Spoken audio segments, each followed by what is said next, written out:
Hello दोस्तों, नमस्कार। स्वागत है आपका अपनी यूट्यूब चैनल नान पढ़ाई पर। दोस्तों, राज्य व्यवस्था के अंतर्गत आज हम नीति निर्देशक तत्व से कुछ महत्वपूर्ण प्रश्नों को लेकर इस वीडियो में आगे बढ़ेंगे। चलिए दोस्तों, पहले प्रश्न की तरफ चलते हैं। तो दोस्तों, पहला प्रश्न हमारा है, हाँ दोस्तों, यदि आप चैनल पर नए हैं तो चैनल को सब्सक्राइब करना ना भूलें। चलिए दोस्तों, पहले प्रश्न की तरफ चलते हैं। पहला प्रश्न है, कल्याणकारी राज्य की संकल्पना का समावेश भारत के संविधान में है। बताइए कहाँ पर है कल्याणकारी राज्य की संकल्पना। 4 विकल्प हैं दोस्तों। राज्य के नीति निर्देशक तत्वों में, मौलिक अधिकार के अध्याय में, संविधान की 7वीं अनुसूची में, या संविधान की प्रस्तावना में। तो चलिए दोस्तों, इसका सही उत्तर हो जाएगा option number A.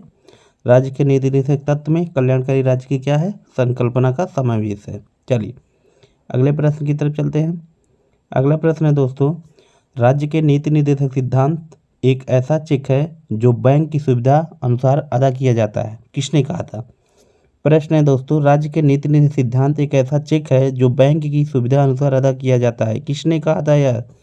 BR Ambedkar ने कहा था, KM मुंशी ने कहा था, डॉक्टर राजेंद्र प्रसाद ने कहा था, या KT शाह ने कहा था। तो दोस्तों, इसका सही उत्तर हो जाएगा KT शाह ने। KT शाह ने कहा था राज्य का जो नीति निर्देशक सिद्धांत है यह ऐसा चेक है जो बैंक अपनी सुविधा अनुसार क्या करता है, उसको अदा करता है। चलिए अगले प्रश्न की तरफ चलते हैं। अगला प्रश्न है दोस्तों कि निम्नलिखित में कौन सा राज्य के नीति निर्देशक तत्व में नहीं था। निम्नलिखित में कौन सा राज्य के नीति निर्देशक तत्व में नहीं था? अपराधों के लिए दोष सिद्धि के संबंध में संरक्षण, ऑप्शन बी है प्राण और दैहिक स्वतंत्रता का संरक्षण, अल्पसंख्यक वर्गों के हितों का संरक्षण, पुरुष और स्त्री दोनों को समान कार्य के लिए समान वेतन का। बताइए इसमें से कौन सा राज्य के निधि तत्व में नहीं था? तो दोस्तों, इसका सही उत्तर हो जाएगा option number D. Option number D क्या हो जाएगा, एकदम सही हो जाएगा दोस्तों। पुरुष और स्त्रियों दोनों को समान कार्य के लिए समान वेतन राज्य के नीति निर्देशक तत्व में नहीं शामिल किया गया था। चलिए अगले प्रश्न की तरफ चलते दोस्तों। अगला प्रश्न हमारा है कि राज्य के नीति निर्देशक सिद्धांतों में निम्न में से किसके बारे में संविधान शांत है? बताइए, राज्य के नीति निर्देशक सिद्धांतों में निम्न में से किसके बारे में संविधान क्या है, एकदम शांत है। 4 विकल्प हैं दोस्तों। प्रौढ़ शिक्षा, कर्मकारों को निर्वाह मजदूरी, नंबर सी है गरीबों को निःशुल्क विधिक सहायता, और नंबर डी क्या है कि बालकों की प्रारंभिक शिक्षा जब तक वह 6 वर्ष की आयु न प्राप्त कर ले। 4 विकल्प आपके सामने है दोस्तों। बताइए सही उत्तर क्या हो जाएगा? तो सही ऑप्शन आपका हो जाएगा ऑप्शन नंबर ए, यानी कि प्रौढ़ शिक्षा के बारे में क्या है, राज्य के नीति निर्देशक सिद्धांत क्या है दोस्तों, एकदम संविधान में क्या है, शांत है। चलिए अगले प्रश्न की तरफ चलते हैं। अगला प्रश्न दोस्तों, समान कार्य के लिए समान वेतन भारत के संविधान में सुनिश्चित किया गया एक क्या है? बताइए, यह मौलिक अधिकार है कि राज्य के नीति सिद्धांतों का अंग है, मौलिक कर्तव्य है, या आर्थिक अधिकार है? 4 विकल्प हैं दोस्तों आपके सामने। इसका सही उत्तर बताइए। इसका सही उत्तर हो जाएगा दोस्तों, राज्य के नीति निर्देशक सिद्धांतों क्या है, ये अंग है। चलिए अगले प्रश्न की तरफ चलते हैं। अगला प्रश्न है दोस्तों कि राज्य के नीति निर्देशक सिद्धांत किस प्रकार मौलिक अधिकारों से भिन्न हैं? राज्य के नीति निर्देशक सिद्धांत किस प्रकार मौलिक अधिकारों से भिन्न है? पूर्वोक्त केंद्रीय सरकार के लिए और उपरोक्त राज्यों के लिए। पूर्वोक्त संविधान का अनशन है, जबकि उपरोक्त, ये उपरोक्त ना होकर दोस्तों क्या हो, उपरोक्त होगा। क्या होगा? उपरोक्त होगा। चलिए अगले प्रश्न की तरफ चलते। नंबर सी है निर्देश परिवर्तनीय नहीं, जबकि अधिकार परिवर्तनीय है। उपर्युक्त में से कोई नहीं। तो इसका सही उत्तर हो जाएगा दोस्तों option number C. Option number C क्या हो जाएगा, एकदम सही उत्तर हो जाएगा। चलिए अगले प्रश्न की तरफ चलते हैं। अगला प्रश्न है, भारत में निम्नलिखित में से किसके अंतर्गत पंचायती राज प्रणाली की व्यवस्था की गई है? 4 विकल्प है दोस्तों आपके सामने। मौलिक अधिकार, मौलिक कर्तव्य, राज्य के नीति निर्देशक सिद्धांत, या चुनाव आयोग। बताइए दोस्तों इसका सही उत्तर क्या हो जाएगा? इसका सही उत्तर हो जाएगा option number C. Option number C क्या हो जाएगा, एकदम दोस्तों आपका सही उत्तर हो जाएगा। चलिए अगले प्रश्न की तरफ चलते हैं। अगला प्रश्न है दोस्तों कि राज्य के नीति निर्देशक सिद्धांतों को भारतीय संविधान में शामिल किए जाने का उद्देश्य है। 4 विकल्प है दोस्तों आपके सामने। पहला विकल्प है राजनीतिक प्रजातंत्र को स्थापित करना, बी है सामाजिक प्रजातंत्र को स्थापित करना, सी है गांधीवादी प्रजातंत्र को स्थापित करना, और डी है सामाजिक और आर्थिक प्रजातंत्र को स्थापित करना। 4 विकल्प आपके सामने दोस्तों। तो इसका सही उत्तर क्या हो जाएगा, सामाजिक और आर्थिक प्रजातंत्र को क्या करना, स्थापित करना। चलिए अगले प्रश्न की तरफ चलते हैं। अगला प्रश्न है दोस्तों हमारे सामने, भारतीय संविधान में राज्य के नीति ने सिद्धांतों का विचार लिया गया है। भारतीय संविधान में राज्य के नीति निर्देशक सिद्धांत, यहाँ पे थोड़ा सा मिस्टेक है दोस्तों, राज्य के नीति निर्देशक सिद्धांत कहाँ से लिया गया है, आयरलैंड के संविधान से लिया गया, कनाडा के संविधान, दक्षिण अफ्रीका के संविधान से या ऑस्ट्रेलिया के संविधान से। दोस्तों दक्षिण अफ्रीका संविधान से संविधान संशोधन बार बार पूछा जाता है कि संविधान संशोधन कहाँ से लिया गया, तो दक्षिण अफ्रीका से लिया गया। और राज्य के नीति निर्देशक सिद्धांत बहुत ही फेवरेट क्वेश्चन है सभी कम्पिटिटिव एग्जाम का, ये है आयरलैंड से लिया गया है दोस्तों। कहाँ से लिया गया है, आयरलैंड। ऑप्शन नंबर ए क्या हो जाएगा, एकदम सही उत्तर हो जाएगा। चलिए अगले प्रश्न की तरफ चलते हैं। अगला प्रश्न है, राज्य के नीति निर्देशक सिद्धांतों के निम्नलिखित अनुच्छेद में से कौन सा अंतर्राष्ट्रीय शांति और सुरक्षा के लिए संवर्धन से संबंधित है। अनुच्छेद 51, अनुच्छेद 48 का, अनुच्छेद 43 का या अनुच्छेद 41। हाँ दोस्तों इसका सही उत्तर बताइए क्या होगा। तो इसका सही उत्तर क्या हो जाएगा दोस्तों, option number A. Option number A क्या हो जाएगा, एकदम सही उत्तर हो जाएगा। चलिए अगले प्रश्न की तरफ चलते हैं। अगला प्रश्न है दोस्तों, निम्न में कौन एक राज्य के नीति निर्देशक तत्व में नहीं है। निम्न में कौन एक राज्य के नीति निर्देशक तत्व में नहीं है। पुरुष और महिलाओं को समान कार्य समान वेतन, जीविकोपार्जन हेतु पर्याप्त साधनों का समान अधिकार, अस्पृश्यता उन्मूलन, काम ही तो न्याय संगत और मान उचित दशाओं में रहे। बताइए दोस्तों इसका सही उत्तर क्या हो जाएगा। तो इसका सही उत्तर दोस्तों क्या हो जाएगा, अस्पृश्यता उन्मूलन, जो मौलिक अधिकार के अंतर्गत अनुच्छेद 17 में आता है। तो इसका सही उत्तर क्या है, पिछले वीडियो में मैंने दोस्तों आपको बताया भी है कि अनुच्छेद 17 अस्पृश्यता उन्मूलन से संबंधित है। इसका सही उत्तर क्या हो जाएगा दोस्तों, option number C. Option number C एकदम क्या हो जाएगा, सही उत्तर हो जाएगा।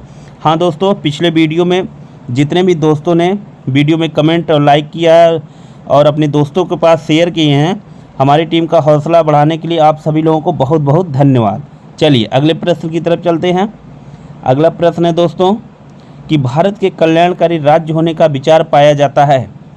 दोस्तों प्रश्न है, भारत के कल्याणकारी राज्य होने का विचार पाया जाता है। बताइए दोस्तों कहाँ पर पाया जाता है, संविधान की प्रस्तावना में, मौलिक अधिकारों में, राज्य के नीति निर्देशक तत्व में कि ए तथा सी दोनों। बताइए दोस्तों इसका सही उत्तर क्या हो जाएगा। इसका सही उत्तर हो जाएगा दोस्तों कि संविधान की प्रस्तावना में भी पाया जाता है और राज्य के नीति निर्देशक तत्व में, यानी ऑप्शन नंबर डी क्या हो जाएगा, एकदम सही हो जाएगा। ए तथा सी दोनों में पाया गया है। चलिए अगले प्रश्न की तरफ चलते हैं दोस्तों। अगला प्रश्न है, संविधान के किस अनुच्छेद के द्वारा उद्योग के प्रबंधन में कर्मकारों की भागीदारी का प्रावधान दिया गया है। पूछ रहा है कि उद्योग के प्रबंधन में कर्मकारों की भागीदारी का प्रावधान कहाँ किया गया, अनुच्छेद 43 में कि अनुच्छेद 43A में कि 45 में या 47 में। इसका सही उत्तर हो जाएगा दोस्तों option number B. Option number B क्या हो जाएगा, एकदम सही उत्तर हो जाएगा। चलिए दोस्तों अगले प्रश्न की तरफ चलते हैं।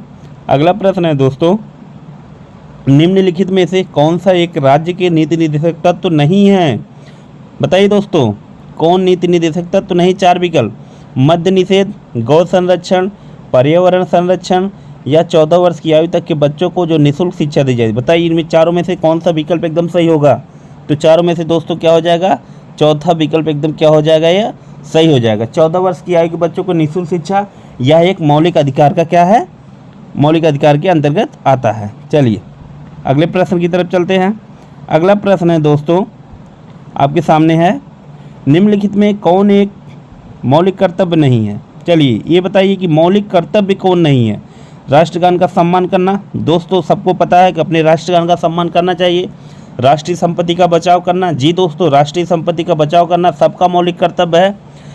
राष्ट्रीय महत्व के स्थानों और स्मारकों की रक्षा करना, हाँ दोस्तों राष्ट्रीय महत्व के स्थानों और स्मारकों की रक्षा करना यह सरकार की जिम्मेदारी भी है, लोगों की भी जिम्मेदारी है, लेकिन यह मौलिक कर्तव्य के अंतर्गत नहीं आता है। मौलिक कर्तव्य क्या, प्राकृतिक वातावरण का संरक्षण सुधार करना, जी हाँ ये भी मौलिक कर्तव्य है, लेकिन ऑप्शन नंबर सी क्या है, मौलिक कर्तव्य नहीं है। तो ऑप्शन नंबर सी क्या हो जाएगा, एकदम सही उत्तर हो जाएगा। चलिए अगले प्रश्न की तरफ चलते हैं दोस्तों। अगला प्रश्न है, 42वें संविधान संशोधन के 10 आचार आदेशों को किस नाम से जाना जाता है। मौलिक अधिकार के नाम से, मौलिक कर्तव्य के नाम से, पंचायती राज के सिद्धांत या राज्य के नीति निर्देशक सिद्धांत। बताइए दोस्तों इसका सही उत्तर क्या हो जाएगा? तो इसका सही उत्तर हो जाएगा दोस्तों मौलिक कर्तव्य। ऑप्शन नंबर बी क्या हो जाएगा? एकदम सही उत्तर हो जाएगा। चलिए अगले प्रश्न की तरफ। अगला प्रश्न है दोस्तों, भारत के प्रत्येक नागरिक का कर्तव्य होगा प्राकृतिक पर्यावरण का संरक्षण एवं सुधार, किसमें शामिल है? बताइए कौन से अनुच्छेद में ये कहा गया है कि भारत के प्रत्येक नागरिक का कर्तव्य है कि प्राकृतिक पर्यावरण का संरक्षण एवं सुधार की जिम्मेदारी भारत के नागरिकों का यह कर्तव्य? बताइए अनुच्छेद 21 में, 48 में, 51 में या अनुच्छेद 56 में? सही उत्तर बताइए दोस्तों क्या हो जाएगा? सही उत्तर हो जाएगा अनुच्छेद 48A में। 48A में कहा गया है कि भारत के प्रत्येक नागरिक का कर्तव्य है कि प्राकृतिक पर्यावरण से क्या करे? सुधार करे और उसकी देखभाल करे। चलिए अगले प्रश्न की तरफ चलते हैं। अगला प्रश्न है दोस्तों, 42वें संशोधन अधिनियम में, जो 42वां संविधान संशोधन हुआ था, उस अधिनियम से भारतीय संविधान में एक नया अध्याय जोड़ा गया। वो कौन सा अध्याय है जो 42वें संविधान संशोधन के अंतर्गत भारतीय संविधान में जोड़ा गया है? 4 विकल्प, संघीय क्षेत्रों के प्रशासन से संबंधित, अंतर राज्य परिषद निर्माण, मौलिक कर्तव्य या इनमें से कोई नहीं। इसका सही उत्तर क्या हो जाएगा दोस्तों? आप जल्द से जल्द बताइए। चलिए इसका सही उत्तर हो जाएगा दोस्तों option number C. Option number C एकदम सही उत्तर हो जाएगा। अगले प्रश्न की तरफ चलते हैं। अगला प्रश्न है दोस्तों, निम्नलिखित में से कौन एक राज्य का नीति निर्देशक सिद्धांत संविधान में बाद में जोड़ा गया है? बताइए इनमें से कौन सा एक ऐसा नीति निर्देशक सिद्धांत है जो संविधान में बाद में जोड़ा गया? ग्राम पंचायतों का गठन, गोवध निषेध, मुफ्त कानून सलाह या समान नागरिक संहिता? तो ऑप्शन नंबर क्या हो जाएगा इसका? ऑप्शन नंबर सी क्या हो जाएगा? एकदम दोस्तों सही हो जाएगा, मुफ्त कानूनी सलाह। क्या हो जाएगा? मुफ्त कानूनी सलाह।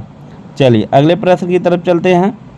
अगला प्रश्न है दोस्तों, संविधान के किस अनुच्छेद में भारतीय नागरिक के मूल कर्तव्य शामिल है? बहुत बार पूछा गया है दोस्तों ऐसा प्रश्न, कई बार आप बहुत ही प्रतियोगी परीक्षाओं में पूछा जाने वाला है कि भारतीय नागरिकों के मूल कर्तव्य किसमें शामिल हैं। 4 विकल्प, अनुच्छेद 50 का, 50 खा, 51 का या 51 खा। बहुत ही फेवरेट क्वेश्चन, बहुत ही आसान सा क्वेश्चन दोस्तों। तो इसका सही उत्तर हो जाएगा अनुच्छेद 51 का में क्या किया गया है? मूल कर्तव्य जोड़ा गया है स्वर्ण सिंह समिति की सिफारिश पर। चलिए अगले प्रश्न की तरफ चलते हैं। अगला प्रश्न है दोस्तों, अगला प्रश्न है हमारा कि निम्न में से किस एक कमेटी ने संविधान में मूल कर्तव्य सम्मिलित करने हेतु संस्तुति की थी? अभी मैंने आपको बताया दोस्तों स्वर्ण सिंह कमेटी थी। वो कौन सी कमेटी थी? स्वर्ण सिंह कमेटी। चलिए अगले प्रश्न की तरफ चलते हैं। अगला प्रश्न है दोस्तों कि भारत के संविधान के अंतर्गत ग्राम पंचायतों का गठन क्या है? बताइए संविधान के अंतर्गत ग्राम पंचायतों का जो गठन है क्या है? एक मूलभूत अधिकार है, मूल कर्तव्य है, नीति निर्देशक सिद्धांत है या उपर्युक्त में से कोई नहीं है? तो इसका सही उत्तर हो जाएगा दोस्तों, ये क्या है? नीति निर्देशक सिद्धांत है। क्या है दोस्तों? नीति निर्देशक सिद्धांत है। ये थोड़ा सा मिस्टेक है दोस्तों यहाँ टाइपिंग में। तो इसका सही उत्तर क्या हो जाएगा? नीति निर्देशक सिद्धांत है। जो ग्राम पंचायतों का गठन किया गया संविधान के अंदर किस में आता है? नीति निर्देशक सिद्धांत में आता है। चलिए अगले प्रश्न की तरफ चलते हैं। दोस्तों यदि वीडियो आपको अच्छी लग रही हो तो वीडियो को लाइक और शेयर करना ना भूलें, और चैनल पर यदि आप नए हैं तो चैनल को सब्सक्राइब करें, जिससे कि आपको ऐसे वीडियो तुरंत आपके स्क्रीन फोन पे पहुंचते रहें। चलिए अगले प्रश्न की तरफ चलते हैं। निम्नलिखित में से कौन सा तत्व भारतीय संविधान के भाग 4A जो मूल कर्तव्य में वर्णित नहीं है? बताइए कौन सा है तत्व भारतीय संविधान के भाग 4A जो मूल कर्तव्य में है वर्णित नहीं है? राष्ट्रीय ध्वज का आदर करना, भारत के सभी लोगों के मध्य भाईचारे का भाव विकसित करना, अपने माता पिता और गुरु का आदर करना, हमारी समग्र संस्कृति की मूल्यवान धरोहर की रक्षा करना। सही उत्तर क्या हो जाएगा दोस्तों इसका बताइए? सही उत्तर हो जाएगा दोस्तों option number C. Option number C क्या हो जाएगा? एकदम सही उत्तर हो जाएगा। चलिए आप अगले प्रश्न की तरफ चलते हैं। अगला प्रश्न है, भारत की प्रभुता, एकता और अखंडता की रक्षा करें और उसे अक्षुण्ण बनाए रखें, यह उपबंध किस में किया गया है? संविधान की उद्देशिका में, राज्य के नीति निर्देशक तत्व में, मूल अधिकार में या मूल कर्तव्य में? 4 विकल्प आप लोगों के सामने है दोस्तों। बताइए इसका सही उत्तर क्या हो जाएगा? तो इसका सही उत्तर हो जाएगा दोस्तों ऑप्शन नंबर सी, मूल अधिकार में। कहाँ पर है? मूल अधिकार में है। चलिए अगले प्रश्न की तरफ चलते हैं। अगला प्रश्न है दोस्तों, भारतीय संविधान का कौन सा अनुच्छेद भारत की विदेश नीति से संबंधित है? 4 विकल्प हैं दोस्तों आपके सामने, अनुच्छेद 380, अनुच्छेद 312, अनुच्छेद 60 या अनुच्छेद 51। तो इसका सही उत्तर हो जाएगा दोस्तों अनुच्छेद 51। दोस्तों यदि वीडियो आपको अच्छी लगी हो तो लाइक और कमेंट करना ना भूलें, और दोस्तों इस वीडियो को अपने दोस्तों में शेयर भी करते रहिए। ठीक है दोस्तों, यदि आप चैनल पर नए हैं तो चैनल को सब्सक्राइब करना ना भूलें दोस्तों। धन्यवाद। जय हिंद, जय भारत।